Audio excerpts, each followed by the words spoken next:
तो hello guys, आप सबका स्वागत है फैंटास्टिक स्टॉक मार्केट में। तो ट्रम्प का टैरिफ गेम फिर से शुरू हो चुका है। ट्रम्प ने यूरोपियन यूनियन पर 50% टैरिफ लगाने के लिए बोल दिया है, वो भी 1 जून से, जो कि कुछ ही दिनों में। ठीक है, तो ट्रम्प ने वापस ये टैरिफ गेम शुरू कर दिया। साथ में एक न्यूज़ और है कि ट्रम्प ने बोला है कि एप्पल, तुम प्रोडक्शन अमेरिका से बाहर मत करो। अगर अमेरिका से बाहर तुमने प्रोडक्शन किया आईफोन का, तो हम तुम पे 25% टैरिफ लगा देंगे।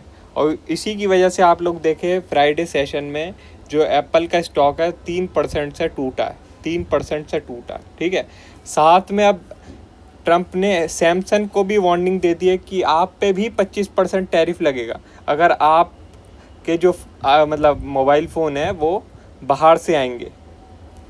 तो मतलब ये ट्रम्प ने वापस शुरू कर दिया है यही सब टैरिफ गेम, और इसका काफ़ी मेजर इम्पैक्ट पड़ सकता है। अभी तो देखो ज़्यादा कुछ मार्केट ने ज़्यादा रिएक्शन नहीं दिया है, क्योंकि मार्केट यही बोल रही है कि चलो अभी टाइम है, हो सकता है बीच में कोई वापस डील बन जाए। क्योंकि आप जानते हैं ट्रम्प एक पलटू राम भी है। ठीक है, ट्रम्प एक पलटू राम भी है जो चेंज भी होते रहते हैं। लेकिन यहाँ पे एक ऐसी सिचुएशन बन चुकी है जिसमें वो कितने भी पलट जाएं, कुछ भी कर ले, लेकिन कुछ ना कुछ तो मेजर स्टेप लेने ही पड़ेंगे। क्योंकि यूएस का जो डेट है वो इतना ऊपर चल रहा है, इतना ऊपर कि वो अब संभल नहीं सकता। वो डेट किसी ना किसी चीज़ को तोड़ के रहेगा, ठीक है, और इतना आसान नहीं होता है पूरी की पूरी मार्केट को, पूरी इकनॉमी को संभाल लेना। ठीक है, आप सोचे कि भाई ट्रम्प बहुत पावरफुल है, ट्रम्प ये है, ट्रम्प वो है, ट्रम्प ने ये सोच लिया तो वो कर देगा, ट्रम्प ने ये सोच लिया तो वो कर देगा। लेकिन इतना इजी होता नहीं है। आप लोग अगर सोचते हैं कि भाई आप 1 करेंगे, ठीक है, एक 1 काम शुरू करेंगे आप लोग, तो वो कभी कभी 10 हो जाता है। ठीक है, आपने तो सोचा था भाई 1 या 2 तक जाएगा ये, लेकिन वो 10 तक पहुंच जाता है। ठीक है, तो चीज़ें पता नहीं चलती वो कितना एस्केलेट कर जाती हैं। तो इतना इजी नहीं होता, ये बहुत बड़ी बड़ी चीज़ें होती हैं, और मार्केट अभी इसे इतना सीरियसली ले नहीं रहा। लेकिन जब लेने लगेगा तो फिर आप लोग देख भी सकते हैं कि क्या होता है। कुछ ही दिनों में अगर हम लोग वीकली टाइम फ्रेम लगाएं तो कुछ ही टाइम में पूरी सफाई हो जाती है। ठीक है, कुछ ही टाइम में पूरी सफाई हो जाती है। तो मार्केट का यही है, कोई बात नहीं, हम अभी सीरियसली नहीं ले रहे, लेकिन जब सीरियसली लेने लगते हैं तो कुछ ही टाइम में पूरी सफाई कर देते हैं। अब एक न्यूज़ और है, वो ये है कि आरबीआई ने काफ़ी बड़ा डिविडेंड अनाउंस किया है। 2.6 लाख करोड़ का। ठीक है, 2.6 लाख करोड़। ठीक है भाई, जो कि बहुत ही बड़ी रकम है, बहुत ज़्यादा बड़ी रकम। अब इससे क्या इम्पैक्ट आ सकता है, तो मैं सबसे पहले आप लोगों को ये बोलना चाहूँगा कि ये पहले से ही एक एस्टिमेशन लगाया जा रहा था कि आरबीआई एक बहुत बड़ा डिविडेंड अनाउंस कर सकता है। उसके पीछे एक सबसे बड़ा रीज़न ये था कि जो इंटरेस्ट रेट है वो काफ़ी हाई चल रहा है इंडिया में भी और यूएस में भी। जो इंटरेस्ट रेट है वो काफ़ी हाई चल रहा है इंडिया में और यूएस दोनों जगह पे। ठीक है, तो इसकी वजह से आरबीआई एक काफ़ी बड़ा डिविडेंड अनाउंस कर सकता था। ठीक है, एक काफ़ी बड़ा डिविडेंड अनाउंस कर सकता था, और इसका एस्टिमेशन भी ये लग रहा था कि वो 2.5 लाख करोड़ से 3.5 लाख करोड़ के बीच में डिविडेंड अनाउंस कर सकता था। ठीक है, तो रकम तो देखो बहुत बड़ी आई है, लेकिन ये एस्टिमेशन के बीच में ही आई है। तो ये नहीं पता मार्केट इसे कैसे लेगी, क्योंकि यहाँ पे ये भी है कि भाई अब इतने हाई इंटरेस्ट रेट तो रहने नहीं वाले। आप सभी जानते हैं कि अब इंटरेस्ट रेट धीरे धीरे करके नीचे आ रहे हैं। तो इतना हाई डिविडेंड अब हर बार तो आरबीआई अनाउंस कर नहीं पाएगा।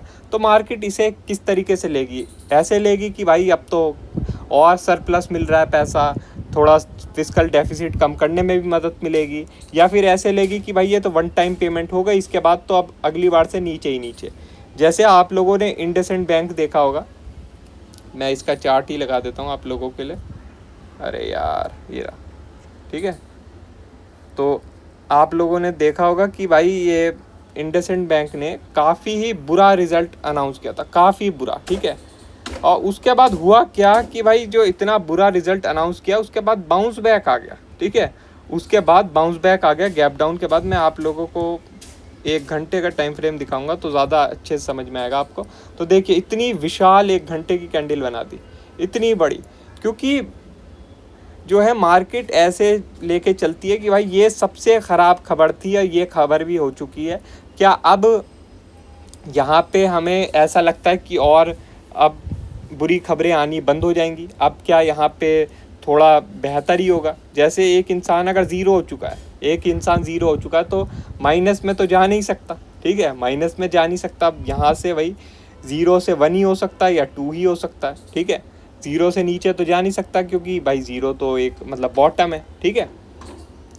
तो वैसे ही है, मार्केट भी ऐसे ही चलती है। कभी कभी वो एक नेगेटिव न्यूज़ पे इतनी बड़ी ग्रीन कैंडल बना देती है, तो कभी कभी एक अच्छी खासी पॉजिटिव न्यूज़ पे एक बड़ी रेड कैंडल बना देती है, ठीक है। तो मार्केट का नहीं पता, उसके लिए मैं आप लोगों को लेवल्स बता दूंगा, कौन से लेवल आप लोगों को फॉलो करने के लिए, मतलब कौन से लेवल अच्छे रहेंगे फॉलो करने के लिए, ठीक है।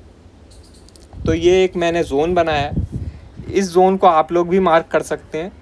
ये जोन का अपर एंड है 24,940, ठीक है, 24,940, और लोअर एंड है 24,500 मान लीजिए, ठीक है, 24,500। तो सपोज़ कल मार्केट मतलब मंडे को मार्केट फ्लैट ओपन होती है और ये जोन के ऊपर जाने लगती है, ठीक है, इस जोन के ऊपर जाने लगती है, तो मेरे हिसाब से अगर आपके पास कोई भी शॉर्ट पोजीशन है तो एक बारी के लिए एग्जिट कर लो, ठीक है, एक बारी के लिए एग्जिट कर लो। क्योंकि भाई अगर मार्केट ने ऊपर जाना शुरू किया तो काफ़ी ऊपर जा सकती है, ठीक है, काफ़ी ऊपर जा सकती है। और उसके लिए में हम थोड़ा सा इसे मेजर भी कर लेते हैं और लगभग यहाँ से करते हैं तो ये आ रहा है 400 पॉइंट, ठीक है, 400 पॉइंट। तो यहाँ से अब करते हैं तो 400 मतलब लगभग यही 25,200, ठीक है, 25,200। अगर मार्केट ने ऊपर जाना शुरू किया तो ये 25,200 तक जा सकती है, ठीक है, 25,200 तक जा सकती है। तो कोई फ़ायदा नहीं है फाइट करने का, 25,200 तक जा सकती है अगर मार्केट ने ऊपर जाना शुरू किया, ठीक है। और एक बात और भी है कि भाई ऊपर एक गैप है, ठीक है, ऊपर एक गैप है यहाँ 25,800 तक। तो मैं तो यही बोलता हूँ कि अगर ऊपर जाना ही है, तुम्हें ऊपर जाना ही है तो ये गैप भी फिल कर ही देना, ये गैप भी फिल कर ही देना, क्योंकि इस गैप ने बहुत परेशान कर रखा है, ठीक है, इस गैप ने बहुत परेशान कर रखा है। क्योंकि लोग ये बोल रहे हैं कि भाई, मैं आपको डेली टाइम फ्रेम लगा के दिखा देता हूँ कि पहले ये गैप फिल होना चाहिए, फिर दूसरा गैप फिल होना चाहिए जो नीचे का गैप है, ठीक है। तो देखो ये गैप तो सब फिल होंगे, ये गैप सब फिल होंगे। अब ये नहीं पता मार्केट पहले ऊपर वाला गैप फिल करना चाहती है या नीचे वाला गैप फिल करना चाहती है। अगर मार्केट को पहले नीचे वाला गैप फिल करना है तो मार्केट यहाँ पे आपको ये जो 24,940 का लेवल है ये ब्रेक ही नहीं करेगी, ठीक है। अगर मार्केट को पहले नीचे वाला गैप फिल करना है तो 24,940 का लेवल मार्केट ब्रेक ही नहीं करेगी। आपको मैं वीकली टाइम फ्रेम पर दिखा देता हूँ और अच्छे से समझ में आएगा। यहाँ पे आप लोग देख रहे हैं एक इनसाइड कैंडल बनी है, ठीक है, एक इनसाइड कैंडल बनी है वीकली टाइम फ्रेम पर, और सेम ऐसी कैंडल यहाँ पे भी बनी थी। उसके बाद आप लोग देख सकते हैं अगले हफ्ते क्या हुआ, ज़बरदस्त फॉल, ज़बरदस्त फॉल, काफ़ी ब्रूटल फॉल, बहुत ज़्यादा ब्रूटल फॉल, ठीक है।